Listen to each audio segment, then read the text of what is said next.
Now in this video, I'll give you an in-depth review of the Google Wi-Fi, and I'll also give you a definite answer whether or not that this device is really worth your money, so keep watching.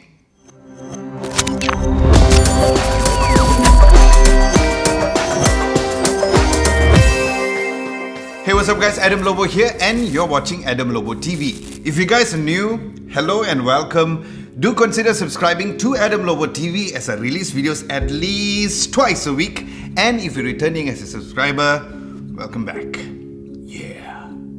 Now firstly, just so you guys know that the Google Wi-Fi comes in two packages. One is just a single pack, and then there's also the 3-pack, which I got since I needed a Wi-Fi mesh system for my whole entire smart home, as Google claimed that the 3 Wi-Fi points could cover a range of 3,000 to 4,500 square feet. So let's start with the unboxing. Now, like other Google products, the box comes with a really nice high quality box, where the box was a bit longer instead of making it thick and high, where you find the visuals of the Google Wi-Fi at the sides. Then you'll find some of the info like how does it work, what's inside, how many access points that suits your needs, and also other specs over there. Then on the other side of the box, there's more info at the back with the visuals of the planned layout as well. You will then need to slide the box from the side, which reveals another hard case box, where once you've opened it, it reveals all the Google Wi-Fi devices nicely placed inside. Now after taking all the Google Wi-Fi out, underneath you'll find 3 boxes, where the box on the left has the 15-watt USB-C power adapter. The middle box has the Get Started guide on top with the same power adapter but also with an Ethernet cable. Then the third box on the right also has the USB-C power adapter. Now as for the Google Wi-Fi specs, it is an AC1200 router with a quad-core processor. There's 512DDR3 RAM with 4 gigs of flash storage, and it is an expandable mesh Wi-Fi, which means that you can potentially have more devices to expand the range further in the future. So for example, now I have 3, I can always add another one in the future. Then the device also supports dual band, which is of course 2.4 GHz and also 5 GHz. And it also has a TX beam forming, which sends the signal to the devices that really needs it. And then it also has Bluetooth Smart Ready, and lastly a WPA2 and PSK security as well. Now as for the device build quality, huge points goes out to Google for the overall minimalist look, where it had a really nice hard plastic and the device was indeed quite light. And speaking of light, there is a light right at the middle of the device that becomes pure white when it's online and red if it's offline, where you can turn it off or even adjust the brightness in the app if you want to. Then looking at the ports and buttons, looking down below, there is the USB-C port, and this is to power the device, and also 2 Ethernet ports. One is to connect to your current router and the other is to connect to other external computers or any other Ethernet connected devices. And a tiny button in the middle as a reset button.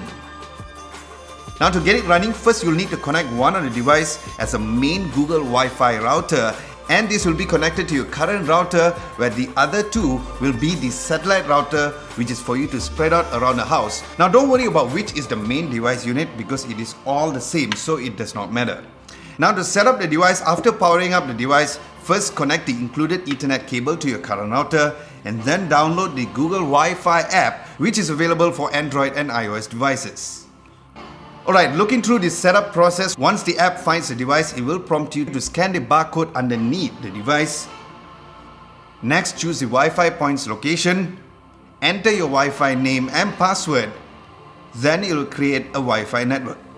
Next, the app will ask you if you have more Wi-Fi points, and since there's 2 more, I'll choose 2. Then place the next Wi-Fi points to the next locations. After the Wi-Fi point is plugged and found, it will add it accordingly. Next, you will test the Wi-Fi connection, and if it has a poor signal, it will prompt you accordingly to put it closer to the router. Now after that is done, do the same with the other Wi-Fi point and you're done.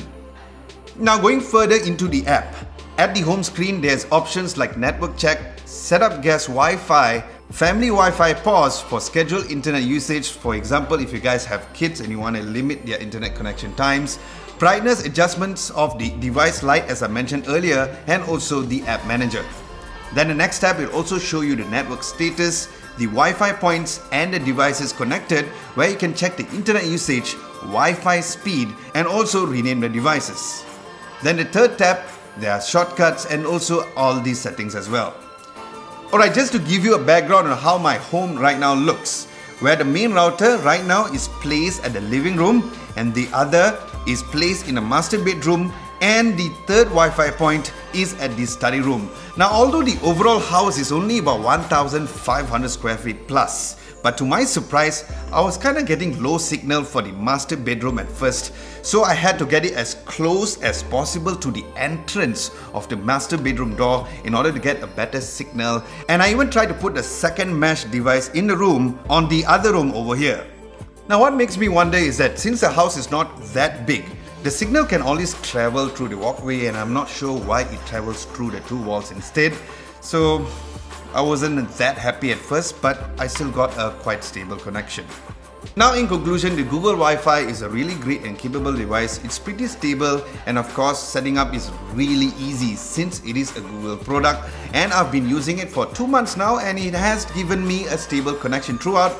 However, there are two drawbacks which I found in the device. Firstly, although the Google Wi-Fi supports dual band, once it's extended, it combines the both, so you can't separate the 2.4 GHz with the 5 GHz connection. Now, why does this matter if you ask me? Well, about 90% of smart home devices are using 2.4 GHz signal instead of 5 GHz, and although 5 is faster than 2.4, but the range of the 2.4 GHz is better. And as for the second drawback of the device is of course its price, as the 3-pack Google Wi-Fi price here in Malaysia is about 1,590 ringgit, and I'll leave links down below if you guys would like to get one. Now with this, should you really consider getting the Google Wi-Fi? Well, having tested the TP-Link Deco M5 Wi-Fi before, to me, if you want a similar setup and not so advanced style of mesh networking system where you just want to set it up and not bother about it anymore, then I feel that the TP-Link's Deco M5 is a better option, because I really don't think that you need to spend an extra money on the Google Wi-Fi, as the Deco M5 is almost half the price of the Google Wi-Fi, and it works great without any significant difference as well, and I'll also link that device down at the description below. Alright guys, hope you guys enjoyed this video and most importantly found this video helpful in making your purchase decision if you guys ever consider getting a mesh Wi-Fi internet system at your home. Now if you like this video, be sure to mash that like button, like, share and subscribe to Adam Lobo TV if you haven't done so. Don't forget to hit the bell icon just next to it to get notified for my future videos. Thank you so much for watching. This is Adam Lobo and I'll catch you guys in the next video.